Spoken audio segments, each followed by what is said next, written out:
My phone vibrated at 11:47 p.m. 3 dots. Then her name. I was already awake. I hadn't slept properly in weeks.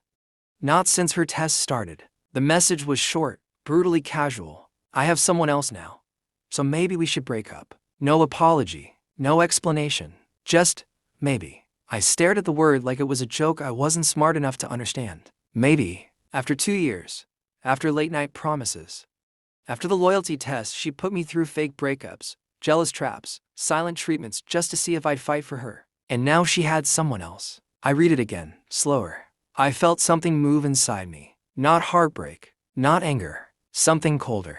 I typed carefully, "Come get your stuff tomorrow, or the trash truck will." Sent. 5 minutes later, she called me in a panic. I let it ring twice before answering. "What do you mean trash truck?"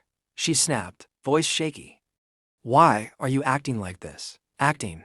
I almost laughed. "You said you have someone else," I said calmly. "So maybe we should break up." Silence, breathing on the other end. "That's not what I meant," she said quickly. "I was just testing you." Of course you were. Everything was a test with her. My patience, my boundaries, my dignity. "I'm tired of your test," I replied. My voice didn't rise. It didn't need to. "Pick up your things." She started talking fast, backtracking, explaining that this someone else wasn't serious. That she just wanted to see if I'd fight harder. Fight for what? A woman who needed to threaten me with abandonment to feel wanted. But I didn't argue. I didn't beg. I simply said, "Tomorrow, before noon." Then I hung up, and for the first time in months, my mind felt clear. Because here's the thing she didn't know. This wasn't the first time she'd mentioned someone else. It was just the first time she admitted it without pretending. And I had already started looking. Quietly, carefully, methodically. I hadn't accused her.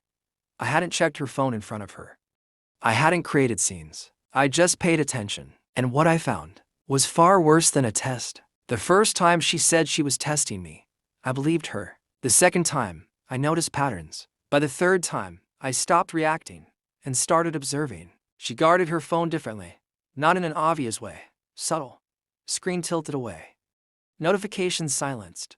Bathroom trips that lasted just a little too long. I didn't confront her. I synchronized the tablet she'd once logged into at my place. She forgot it was still connected. Messages don't lie. People do. His name wasn't saved as a heart. Not even initials. Just a bland contact. Forgettable, intentional. But the conversation wasn't forgettable. It wasn't new. That's what made my chest tighten. It went back months. Flirting that started as harmless. Inside jokes I'd never heard.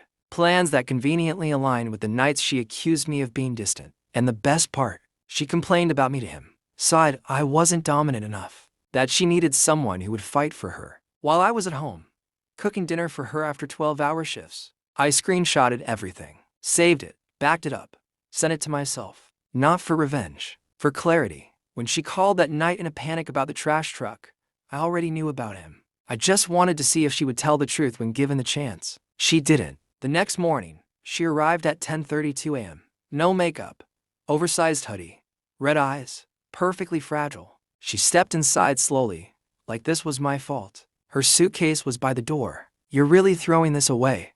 she whispered. I looked at her, really looked at her. "I'm not the one who found someone else," I said. Tears welled up instantly. Weaponized vulnerability. "It was just emotional," she said. "It wasn't physical." I nodded once. Then I turned my phone toward her. Screenshots, dates, times, her words. The color drained from her face so fast it was almost impressive. "You went through my stuff," she breathed. "No," I said calmly. "You left it open." She stared at the screen like it might rewrite itself. "I was going to stop," she whispered. "But you didn't." Silence swallowed the room. Then came the shift. The anger. "You're overreacting," she snapped.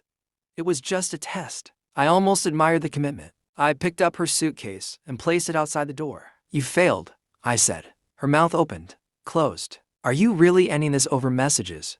she demanded. "No," I replied.